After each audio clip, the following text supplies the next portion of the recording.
Olá, é com alegria que eu me reúno a vocês do Grupo Espírita Francisco de Assis, para que nesse momento a gente possa iniciar o nosso estudo falando sobre, o capítulo 2 do Evangelho segundo o Espiritismo, Meu Reino Não É Desse Mundo. Nesse capítulo é bem interessante que Kardec organiza de forma com que a gente compreenda o como que as relações do mundo material e o mundo espiritual são observadas ao longo da nossa história. Então, ao longo da nossa história, a gente vivenciou alguns tipos de governo, né? Formações de organização administrativa, política, onde nós percebemos a predominância de uns em detrimento a outros. E nós tivemos marcado que muitas das vezes essas lideranças, né, os reis, os imperadores, eles manifestavam, né, essa administração do povo, porém utilizando muito mais do seu orgulho, da sua vaidade, do que da sua boa compreensão sobre aquilo que estavam fazendo. Então, a gente pensar sobre reinados, muitas das vezes a gente vai esbarrar com orgulho, com vaidade, com egoísmo. E quando Jesus ele recebe, né, esse título, ele é apontado como Rei dos Reis, ele não rejeita de todo um reinado.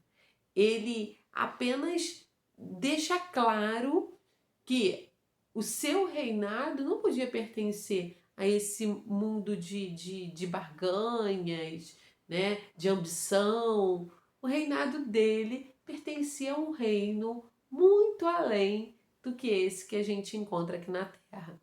Então, a gente tem que começar a pensar sobre como existe essa conquista desse reino, porque Jesus ele conquistou, vamos dizer, esse patamar, né? Esse outro patamar, ele conquistou essa posição. Não rejeita essa posição, mas deixa claro que já que ele é uma liderança reconhecida, não tem como compará-lo com os reinados desse mundo. Por isso que ele coloca que o reino dele não era desse mundo. Ele estava conversando com qualquer um? Não. Ele estava conversando com um dos líderes do mundo material, com Pilatos. E ali ele deixa claro que não era uma concorrência com aquilo que Pilatos tinha como poder.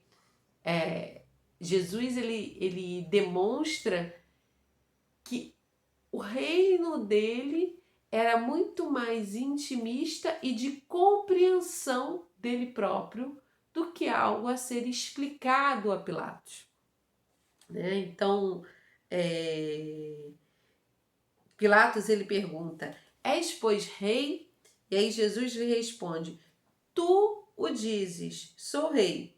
Mas não nasci e não vim a este mundo senão para dar testemunho da verdade. Aquele que pertence à verdade escuta a minha voz.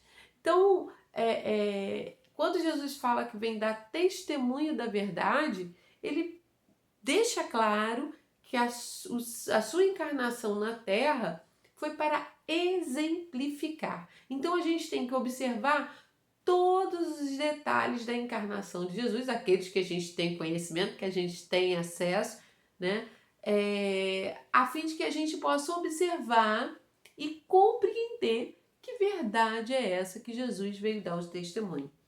Então, na organização de Kardec, ele começa a nos demonstrar como que ao longo da história essa compreensão da verdade que Jesus veio nos oferecer foi demonstrada. Então ele usa as três revelações para nos apontar e nos verificar o como que essa verdade foi ao longo do tempo sendo compreendida por nós e foi demonstrando de forma clara e até mesmo inquestionável do que o que Jesus estava falando. Então, no item 3, a gente tem essa observação em que vem falando sobre Moisés, Jesus e o Espiritismo, né? Então, qual foi a grande contribuição de Moisés para a compreensão do reino de Deus, né? Desse reino ao qual Jesus pertence, né? Então, Moisés, ele apresenta, né, aos judeus essa vida futura, porém, era uma vida futura que só era compreendida, né? Então, vamos dizer assim, uma vida futura não, uma vida exterior à vida material só era compreendida a partir da observação da vida material. Então, existia a crença nos anjos, seres extracorpóreos, né, sem um corpo físico, com poder, né, com habilidades diferentes dos homens e que interferiam nessa vida material. Então, a crença, né, no metafísico, no extramaterial ou no mundo, né, espiritual, ela existia. Porém, para a realidade e o grau de acesso, de compreensão evolutiva, vamos dizer assim, dos espíritos, Moisés ele organiza, né, todos os seus ensinamentos a partir de compreensão de Deus e do seu reino, a partir da observação daquilo que passavam na vida material. Então, até eu grifei aqui que as calamidades públicas e as derrotas eram um castigo da desobediência às leis. Então, era possível compreender a ação de Deus na vida fazendo sempre esse paralelo. Eu estou feliz, então eu estou cumprindo o que Deus deseja que eu faça e por isso Ele está abrindo os meus caminhos e só me indicando caminhos de felicidade. Bem, se eu estou passando por privação, algo eu fiz de errado, algo está ruim, algo está em desacordo com a lei de Deus e Ele está me punindo. Então, essa medida de justiça punitiva de Deus, ela foi compreendida nesse momento. Mas qual era a grande função disso? Fazer com que a gente herdasse essa culpa até hoje de tem um vírus é punição, tem um terremoto é punição, perdeu o emprego é punição? Não era para isso. Era mesmo para delimitar e demarcar essa fronteira entre mundo material e mundo espiritual. E dentro dessa fronteira, perceber que o mundo material sofria influência do mundo espiritual. De alguma maneira, o mundo espiritual agia interferindo nas ações do mundo material. Porém, Jesus chega algum tempo depois e vem falar, né? Ele revelou que há outro mundo, assim como Moisés também já tinha falado. Só que aí ele traz aquela pitadinha a mais que dá um sabor para essa mistura, né? Onde a justiça de Deus segue o seu curso. É esse o mundo que ele promete aos que cumprem os mandamentos de Deus e onde os bons acharão a sua recompensa. Então, stop. Nesse momento, Jesus ele diz, né, que o mundo material acaba também interferindo no mundo espiritual. Porque aquilo que a gente faz aqui não só recebe, né, interferência do mundo espiritual, mas acarreta consequências para o nosso caminhar no mundo espiritual. Então, aquela relação anterior, que era uma relação, né, de recepção, de acolhimento do que vinha do mundo espiritual. Então, se Deus está feliz comigo, me manda felicidade. Se Deus está triste, me manda punição. Agora, Jesus coloca essa pitadinha diferente, dizendo que nós temos que observar aquilo que a gente faz, porque aquilo que a gente faz é transportado como tesouro, né? Ou como consequência, ou como vivência nesse mundo espiritual. Então, Jesus ele vem demonstrar que a ação dos homens define essa relação com o mundo espiritual enquanto vivência no mundo espiritual. Então essa observância da continuidade da vida, da certeza do outro mundo, a certeza de que nós estaríamos lá, não só os anjos estariam lá, mas nós estaremos lá. E Jesus ele demonstra isso, como eu falei, né? Ele vem prestar testemunho da verdade. Então, o que acontece? O corpo físico morre e mesmo assim ele continua aparecendo, ensinando, orientando, demonstrando que ele continuava com todas as suas habilidades, com todas as suas capacidades no mundo espiritual. Passa o tempo, então aí a gente saiu daquela fase de acolhimento para uma fase, né, de responsabilidade, de ação. E aí a gente chega ao momento em que surge a terceira revelação, o Espiritismo. E aí nesse momento, os dois mundos já eram compreendidos, né? O mundo material e o mundo espiritual, mas agora a gente tem um acesso à informação desse mundo espiritual. O como se dá as nossas relações neste mundo espiritual, né?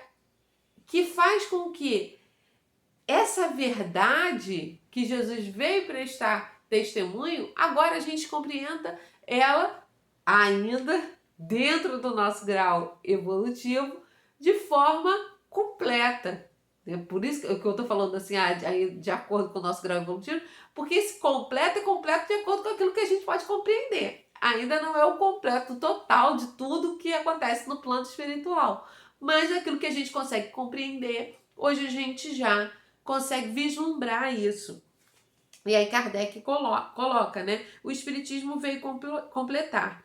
Aí eu pulei um pouquinho. A vida futura deixa de ser simples artigo de fé, mera hipótese, e torna-se uma realidade material, né? Porque ela é plasmada fluidicamente, o fluido pertence ao planeta Terra, uma densidade diferente desse fluido material e duro que a gente vive aqui na materialidade, mas que faz e que compõe esse plano espiritual.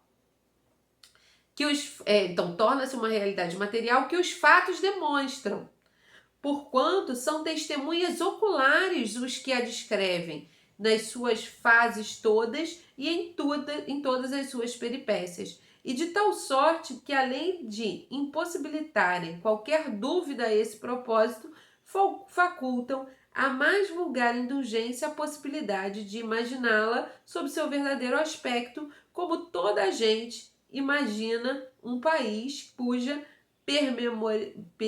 pormenorizada descrição leia. Então, e a gente vê isso, né? Quando a gente depois, né? Quando o Espiritismo já está implantado, quando chega essa nova fase da mediunidade consolando, principalmente com as obras de Chico Xavier, a gente vê nas descrições de André Luiz os detalhes. A gente vai lendo a obra de André Luiz e a gente consegue imaginar, a gente consegue se imaginar caminhando ali. E quantas vezes a gente não experimenta isso nos nossos sonhos, né, nos desdobramentos, aqueles que têm a evidência e conseguem ver a realidade espiritual, as demonstrações físicas, as materializações, né? Então a gente começa a ter comprovações que realmente a gente demonstra, gente, é isso mesmo, né? O que Jesus disse da vida futura é isso e muito mais. Porque não é simplesmente um lugar onde eu fui bonzinho na terra e vou comer uvas, né? E colher louros e cantar o resto da eternidade. É um lugar onde é que eu vou agir. Eu vou continuar trabalhando, eu vou continuar me relacionando, vou continuar conhecendo pessoas. Porque eu não vou me relacionar só com o meu grupo familiar. Eu vou continuar me inscrevendo em curso, vou continuar me candidatando a trabalhos, vou continuar recebendo nãos. Então essa é a realidade desse reino e a agilidade, a forma como esse reino funciona, faz com que a gente perca aquele medo de morrer. Não é? Não é isso que o Espiritismo faz com a gente perde o medo de morrer. Porque aquilo que eu faço aqui, eu vou continuar fazendo lá.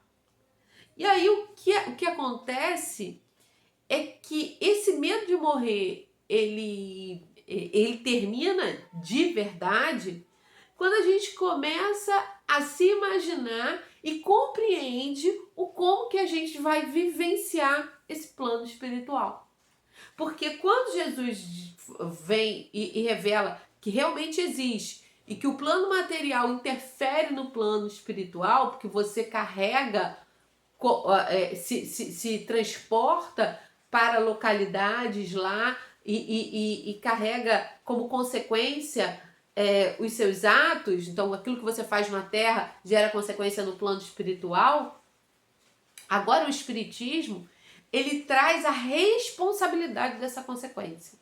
Então aquilo que era compreendido lá no tempo de Moisés como uma punição, agora a gente observa como uma responsabilidade nossa. Porque tudo aquilo que a gente faz, né, e quando é visto com responsabilidade, a gente a gente desenvolve, né, de verdade uma empatia pelo outro e uma visualização da ação enquanto exercício do nosso livre-arbítrio e da nossa vontade. Então, nós somos os agentes responsáveis e conscientes em todo o processo. Então não dá para culpabilizar ninguém. Não dá, é o meu obsessor. Não, é Deus. É o espírito. É o meu vizinho. É o fulano de tal, é o Beltrano, é o vírus. Agora tá na fase do vírus, é o vírus. Não. Peraí. Parei, tô aqui, tô no momento presente, esse sou eu. O que eu tô fazendo? O que eu ando sentindo? O que eu ando pensando? O que isso me gera de responsabilidade? O que eu posso fazer com isso? Quais são as minhas possibilidades? Quais são as minhas oportunidades? Para onde é que eu tenho que ir? Quanto é que eu... E aí eu começo a me perceber o agente dessa ação. Sou eu. Né? A gente está numa fase em que existe um vírus que não tem uma cura evidente, ou seja, todo mundo que pega o vírus e não tem a certeza de que o processo de tratamento vai ser o mesmo, porque cada organismo reage de uma forma. E aí a gente vive nesse processo e a gente tem duas certezas. Só vai morrer quem tem que morrer. Isso é uma certeza. Porque ninguém morre de véspera, ninguém morre sem uma permissão de Deus, sem um aval de Deus, né? Percebendo que aquele é o momento exato em que aquele espírito chegou no seu estágio e que ele precisa vivenciar o desencarne para alcançar outros conhecimentos. Então, só vai morrer quem tem que morrer e todas as nossas escolhas vão gerar consequências. Então, aí para compreender isso, Pegando esse exemplo do vírus. Ah, então já que só vai morrer quem tem que morrer, Carolina falou, só vai morrer quem tem que morrer. Então acabou esse negócio de quarentena, acabou esse negócio de máscara, de álcool gel. Vou me embora, vou pra vida. Porque eu só vou morrer se eu tiver que morrer. Só que aí a gente tem que compreender que as nossas escolhas geram consequências só para a vida futura? Não.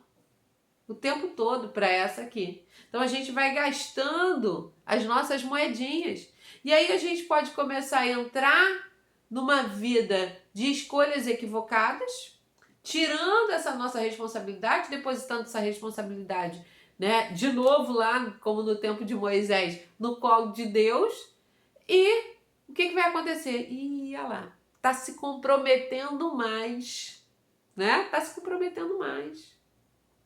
Não tá pensando que vira, né, o vetor, aquele que carrega e que leva o vírus para outras pessoas. Olha como é que tá, né, sendo egoísta, não tá criando essa relação de solidariedade e empatia que o momento merece.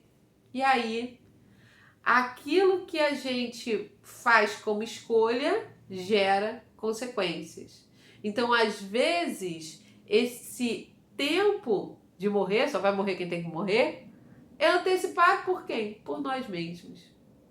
Pelas nossas escolhas equivocadas. Então, isso, eu peguei esse exemplo para a gente ver como que essa vida material e a vida espiritual vai gerando consequências o tempo todo. Então o Espiritismo ele nos demonstra que não é algo que no momento que eu desencarnar eu vou passar por um julgamento, não. Nossa consciência já está promovendo, né, esse julgamento de escolhas e de ações o tempo todo. E vai gerando pequenas consequências o tempo todo na nossa vida. E aí a gente, para poder dar uma acelerada, né? Eu vou pular um pouquinho aqui, vou pular o item A Realeza de Jesus, que aí eu falo junto com o último item, que é uma realeza terrestre, e aí vou falar do ponto de vista. Que muitas pessoas, né, aqui, duvidam dessa vida, desse mundo espiritual. E aí Kardec coloca aqui, né, na organização da informação dos espíritos. Pelo simples fato de duvidar da vida futura, o homem dirige todos os seus pensamentos para onde? Para a vida terrestre. Eu não sei. Eu não sei como é que é esse plano espiritual. Não foi isso que Aristóteles fez, né? Com Platão, o discípulo de Platão. Aristóteles falou assim: olha só, mestre, gostei muito das aulas que você me deu, gostei muito que você conseguiu me transformar num filósofo, né, de renome, mas esse negócio de mundo das ideias aí eu nunca vi, não. Esse negócio de mundo das ideias aí eu não conheço, não. Então, eu vou tratar todos os meus estudos só daquilo que eu conheço. É vida material. Né? Então o homem é um ser social, o homem também é um animal político, a gente estabelece as nossas relações aqui, não tem esse negócio de outro mundo, não. Então a gente vê que nós, quando não compreendemos, acabamos estabelecendo essa relação do ponderável, daquilo que eu consigo medir, pesar, né? Então, o que acontece quando eu me volto a minha vida para a aquisição dos bens materiais, para o resguardo dos bens materiais, minha casinha, minhas coisinhas, né? Meu dia a dia, minha rotina e tudo. E aí o que acontece? Quando qualquer uma dessas coisas falha, aí a perda do menor deles ocasiona causticante pesar, um engano, uma decepção, uma ambição insatisfeita, uma injustiça de que seja vítima, o orgulho ou a vaidade feridos são outros tantos tormentos que lhe transformam a existência numa perene angústia, infligindo-se ele, desse modo, a si próprio, verdadeira tortura de todos os instantes, né? Então a gente começa a perceber que essa crença na vida futura, ela de verdade é uma crença que nos oferta uma liberdade, né, para o nosso íntimo. Porque a gente passa a compreender que tudo aquilo que a gente tem aqui na vida material nos é oferecido por um tempo limitado. Então, viver e viver bem, com responsabilidade, com consciência, né, com essa atenção plena para o momento que você está vivendo, a gente começa a absorver e a gostar, né, das coisas de uma forma mais verdadeira. Vamos pegar o exemplo de desencarnes, né? Quando a gente tem um parente que desencarna, a gente sofre muito, não é? Mas depois passa um tempo de adaptação e a gente consegue retomar a nossa rotina. Tô nem falando de conhecimento de doutrina espírita, tô falando o que acontece na vida de qualquer pessoa. Alguns, esse tempo demora mais, para bem poucos, esse tempo nunca é retomado, mas para a grande maioria, esse tempo de luto, ele se dá e ele acaba. Quando a gente começa a perceber na nossa vida que nós não temos esse domínio sobre nada do que a gente possui, né? Tô misturando aí as coisas. Antes de falar sobre que nada que a gente possui, né? Dentro dessa questão do aprendizado da morte, né? O que geralmente acontece quando uma pessoa perde uma pessoa muito querida? Passa a valorizar todas as outras relações mais intensamente. Então a forma de se relacionar se modifica. E aí a gente traz então para essa nossa observância do mundo material. Mesmo que a gente não tenha comprovações, né, para o íntimo, cético, do mundo espiritual, então eu nunca vi um espírito, eu nunca vi uma cidade espiritual, eu leio, mas pode ser invenção de alguém. Então, mesmo que eu não tenha a certeza da fé, a fé na vida espiritual, eu posso estabelecer uma relação com o mundo material diferente. Se eu trouxer esse mesmo aprendizado que a morte dá para as questões materiais, para as relações afetivas, a gente pode trazer esse mesmo aprendizado para as nossas relações materiais, com os nossos objetos, com os nossos bens, com os nossos locais, porque a gente começa a observar que tudo acaba. Tudo tem um tempo de duração, né? Às vezes esses bens, eles podem durar 30, 40, 100 anos, né? Mas se ele não acabar, a gente acaba, né? Mas a gente começa a perceber que essa nossa relação com o mundo material, quando a gente começa a observar, peraí, comida tem prazo de validade, roupa tem um tempo de durabilidade. E aí a gente começa a observar todas as coisas. Peraí, essa casa é muito boa, né? Eu gosto, é um ambiente que eu me sinto bem, mas pode ter uma questão material, uma questão econômica e que tudo modifique. Então a gente começa a lidar com os nossos bens materiais de forma temporal.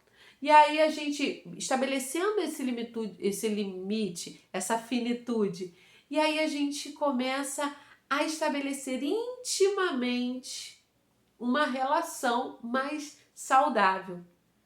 Bem, como eu falei, isso se a gente não tem essa compreensão da vida espiritual. Se a gente tem a compreensão da vida espiritual, e aí tudo vira festa, porque tudo fica muito mais fácil. Porque a gente consegue compreender que todo esse cenário que está aqui é apenas um cenário educativo, onde eu vou aprender a me relacionar com tudo aquilo que eu possuo e com todas as pessoas que estão ao meu redor, né? Então, a importância dada aos bens terrenos está sempre em razão inversa à importância que a gente dá à vida espiritual.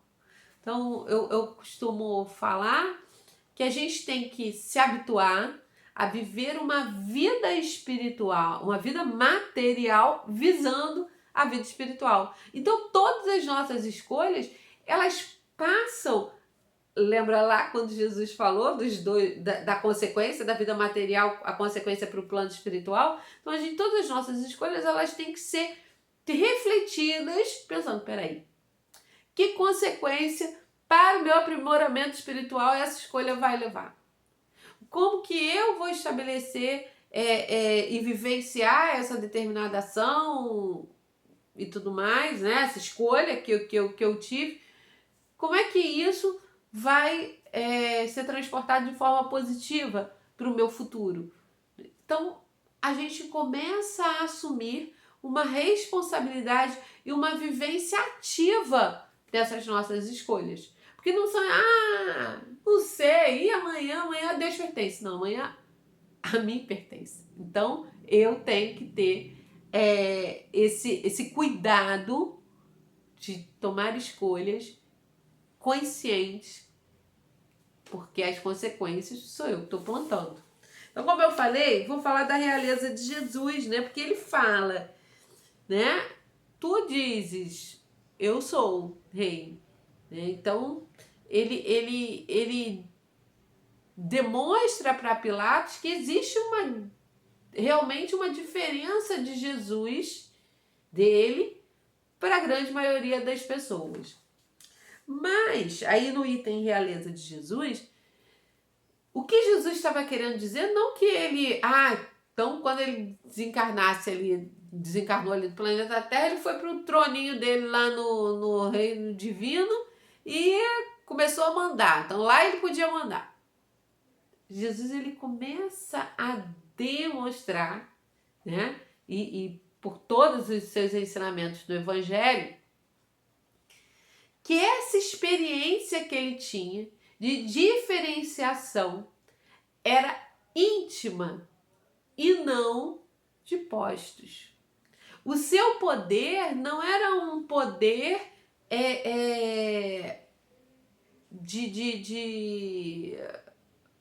um poder instituído, e sim um poder conquistado por mérito próprio.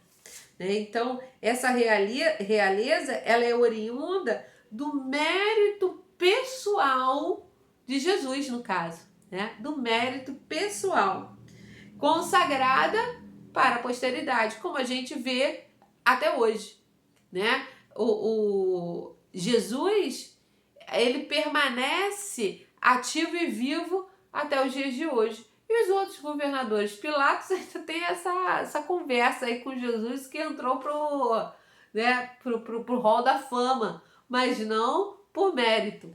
Se a gente vai lembrar, né, a grande maioria, aqueles que não estudaram a vida de Pilatos, a gente vai lembrar que ele, depois dessa conversa, ele lavou a mão e entregou aí, manda o povo decidir o que faz com esse homem aí, porque esse homem abalou aqui as minhas estruturas, me fez pensar, e eu não quero, né, assumir essa responsabilidade.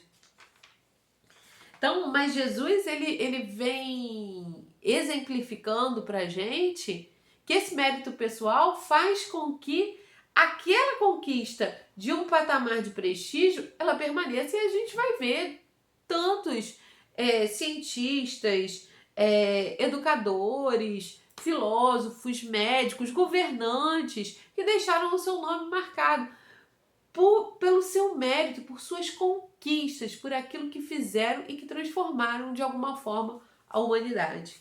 E aí, para encerrar, tem, né, uma mensagem no final de uma rainha da França, e que ela vem falando, se ela soubesse, se ela soubesse, quando ela era rainha na Terra, né, que aquela coroa ela não ia levar, que aquele trono ela não ia levar, que aqueles súditos, que nada daquilo tinha validade no plano espiritual, ela agiria diferente. E ela deixa aí uma dica. Ó, dica de rainha, hein? Uma dica preciosa pra gente. Porque ela fala assim: para se granjear um lugar neste reino, são necessárias a abnegação, a humildade, a caridade em toda a sua celeste prática, a benevolência para com todos. Então, de verdade, o que faz com que a gente estabeleça que a nossa vivência espiritual seja uma vivência positiva depende muito dessa mudança de hábitos voltados para o bem. Quando nós passamos a vivenciar os nossos dias buscando a conquista mais das virtudes do que os bens materiais, nós estamos aí organizando essa nossa chegada no plano espiritual, né? E aí a gente pode lembrar, né, de tantos relatos de espíritos que chegam no plano espiritual e que são recebidos em festas, são recebidos envolto em luz, são recebidos pelos seus amores, pelos seus amigos, seus parentes. E geralmente, qual é a postura deles? De reis orgulhosos: olha, tudo que eu fiz agora chegou a minha hora, hein? Tô recebendo meu retorno. Não. Geralmente é aquela postura de amorosidade, de humildade e principalmente de fé e confiança nas leis de Deus, regendo essas nossas relações e estabelecendo a nossa compreensão dos objetivos do nosso verdadeiro caminhar. Então, que possamos pegar o exemplo de Jesus, né, que conquistou essa posição de referência para o nosso planeta como espírito perfeito, não foi à toa. Foi à base de muito suor, de pensar muito e refletir muito sobre as suas escolhas, né? E demonstrando que todos nós podemos fazer isso e que todos nós podemos promover essa mudança no nosso íntimo. Então, para a gente encerrar, vamos fazer uma prece, elevando o nosso pensamento a Jesus, esse mestre querido, esse exemplo maior para as nossas vidas. Te agradecemos, Jesus, por te conhecer. Te agradecemos, Jesus, por conhecer a doutrina espírita. Te agradecemos, Jesus, pelos vários amigos espirituais que nos intuem e direcionam os nossos passos. Te agradecemos, Jesus, pela oportunidade que temos de compreender esse nosso caminhar e de fazer escolhas a cada dia. Queremos te pedir, nesse momento especial do nosso planeta, que possa envolver todos os corações, a fim de que a coragem, a fé e o amor possam ser o nosso norte, né? E que a gente possa enfrentar toda essa tormenta, para que no momento que chegue a calmaria, a gente possa refletir e agir sempre, né? Em busca desse bem maior, dessa exemplificação do amor. Esteja conosco, Jesus, nos envolvendo sempre no teu manto de paz, de serenidade e de fé. Que assim seja. Um beijo grande a todos, né? E agradeço sempre essa oportunidade de estudarmos juntos.